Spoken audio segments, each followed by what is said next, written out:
Letisha. My daughter is Alexandria, and I have been coming to Refuge City Church for about 2.5 years. Tanya Weaver is my baby sister. For a long time, nobody knew that Tanya and I were sisters, and then the longer I attended and the more family I became, it became apparent, that Tanya and I were sisters. But she is my baby sister, and I love her very much. And a big part of the reason that I'm here today is the seeds that she planted when I was in my addiction. I grew up with my grandmother and my aunt, and I didn't have a father. My aunt always told me that God was my father. So as a very young child, I would come home from school from a bad day and I would envision me in God's arms. And I'm like, Daddy, God, just make it better. And he always did. I went to church and youth group and things. And then when I got into my teenage years, I walked away. I got into drugs when I was around 17 and 18, and then I got married and I quit doing drugs. We moved to Doris. I actually taught children's ministries at Cornerstone in Doris, and I loved God and I had a relationship with God, but I actually never really knew Jesus Christ. I knew that he was the Son of God and he died for me, but I didn't have an intimate personal relationship with him, and that was what was lacking. And so when my marriage failed, I went back to the one thing that I knew how to cope, which was using drugs. And so I got to a really dark point in my life. I spent a little over 5 years in really heavy addiction, and I lived in a house with no power, no water, 13 French Mastiff puppies, evading the law, stealing from Fred Meyer to sell the stuff to feed my addiction, and knowing God in that. If people would ask me, oh, do you believe in God, or what is your religion, I wouldn't confess being a Christian because I knew I wasn't living right. In fact, there was one point when I came to see Tanya, actually the day that those seeds were first planted, and I really did, at a point in my life, decide that I would give up eternal salvation for just some short-term pleasures on the earth, and God didn't have that in plan for me. He wasn't going to settle for that. It started, a girl invited me to come here because her kids were in foster care and the foster parents went to church here, and I saw Tanya. And she told me, she's like, Tisha, if you just knew how much Jesus loves you, that he forgives you for everything, and that he just wants so much better for you, that your life would be incredible because he loves you. And I love thinking, yeah, right. But little by little, he started showing me that, and ended up getting pregnant with Alex. I wasn't reading the Bible just yet. I was so worried. I was using drugs. I had a super abusive boyfriend, and I ended up getting into Best Care Treatment Center, and I was on probation at this point. My PO told me she didn't think I'd make it a week in Best Care, and I was 3 weeks away from graduating. I'd actually gone with Best Care to the homeless center at the fairgrounds, and we always have a booth there as the church, and Karma was at the booth, and they were giving away socks and underwear, and I didn't even know who she was at the time. And I was like, oh, Faith Tabernacle, Refuge City Church, my sister goes to that church. And she's like, oh, who's your sister? And I go, Tanya. She goes, oh, which sister are you? Because I have several. And I held up my Best Care bracelet. And she's like, Tisha, you have been #1 on my prayer list for years. And I'm like, this lady knows my name. And she's praying for me. That is powerful.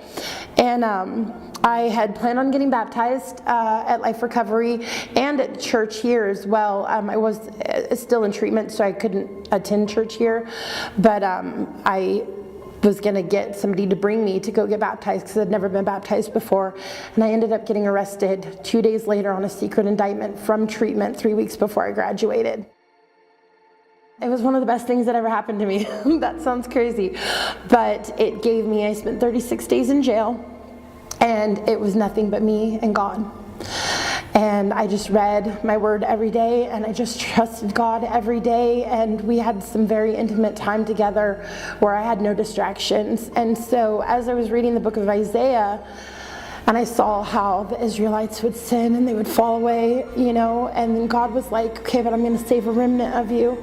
I'm going to bring back a remnant of you. It's going to be fine, and he loved them through all of that. turning away and all of that rebellion and all of that hardness and sin. And God spoke to me. And so they tell you in treatment, when you quit using and you have a period of clean time, that if you relapse, you don't go to where you quit using at, but you pick up like you never quit.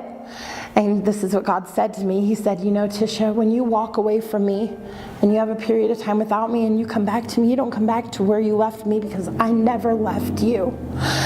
And that took all the condemnation and the guilt and the shame that I had for my past, and it just was gone. And I just became so on fire for the Lord that was my every waking moment, was getting to know Jesus, and not that there was time wasted, because God is a restorer of time, but that He loved me so much when I couldn't even love myself, and the love that He filled me with, I was just so in love with Him that I just wanted to know Him, and I remember doing my dishes one day, and I was thinking, man, I don't ever want to relapse. What do I have to do to never relapse? And I just heard this still small voice, and it said, just keep me first. Just keep Jesus first, When I got arrested and did that 36 days, they wanted to give me 22 months, and God literally orchestrated everything, even with the federal judge in Medford and the judge here. God really orchestrated it through working at Crossing the Jordan, that I would be shown favor and mercy, and they gave me a downward departure while I was already on a downward departure, and that doesn't exist. That's something that doesn't happen ever. So if you're on a downward departure and you jaywalk, you'll go to prison. And I was on a downward departure with new charges, and I'm not in prison today. And that is the grace and mercy of God, and that is His favor tremendously.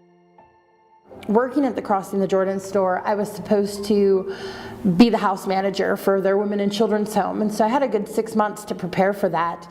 And it was when Tanya and Eric were stateside, but Tanya and I prayed, and I remember she came over to my house, and we prayed that if that's not what God had for me, if that's not where He wanted me, that it would be removed. And I kid you not, they laid me off 2 days later. And in that, so then I was unemployed, and I've got a little baby that I'm responsible for, and I'm getting $142 a week for unemployment, and I'm like, God, I trust you in this, and He was faithful. I had more money then than I had when I was working 40 plus hours a week. I actually interviewed for the gospel mission for their women and children's home. So what God had already been preparing me for, that I'd had 6 months to prepare for, I still ended up doing just with the gospel mission. And it's been incredible. And so now I get the privilege to minister to women who are going through everything that the Lord helped me to overcome, everything that He comforted in me, and I can comfort other people in. I get to see their journey, and I get to encourage them in the Lord and be a testimony to them. I had 26 driving while suspended on my record. I owed $35,000 in fees, and I didn't think I would ever get my driver's license. It didn't look very good, and somebody had told me that maybe I could file Chapter 13 bankruptcy. So I went in for a consultation, and she asked me, she goes, well, do you have any child support or anything? And I have 2 other children, Christian and Julia. They're with my ex-husband.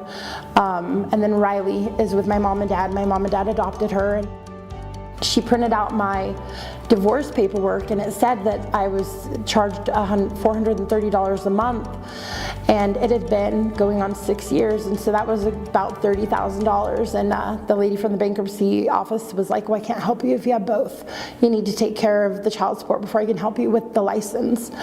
And so I'm like, okay, and I was a little discouraged, but I knew that God had moved mountains for me. He'd moved so many mountains for me, and that this was something He could do too.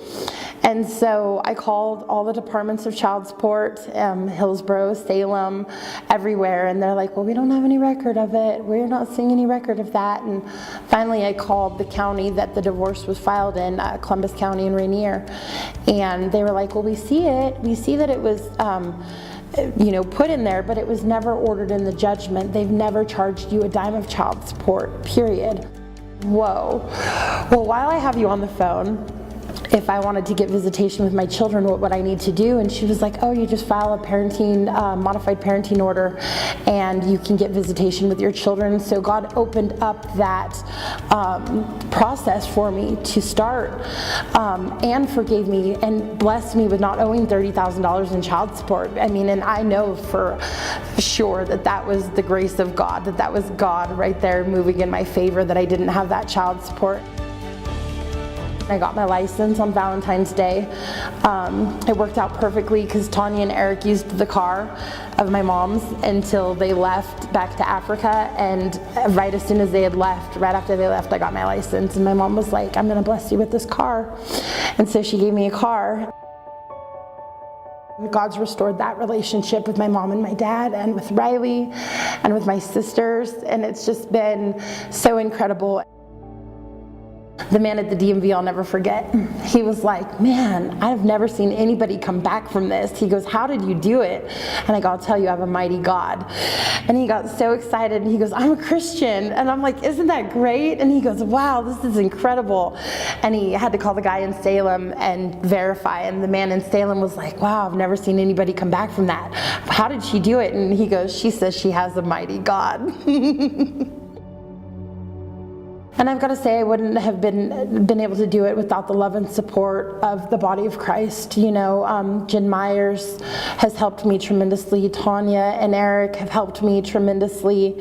And it's just such a privilege to be in a place now where God trusts me to minister to broken women who are going through everything. And what I learned is that when you don't know the love of Christ and you don't have that love, you can't love yourself, let alone anybody else, you know. But when you do get that love, it just overflows you, and you want everybody to have it.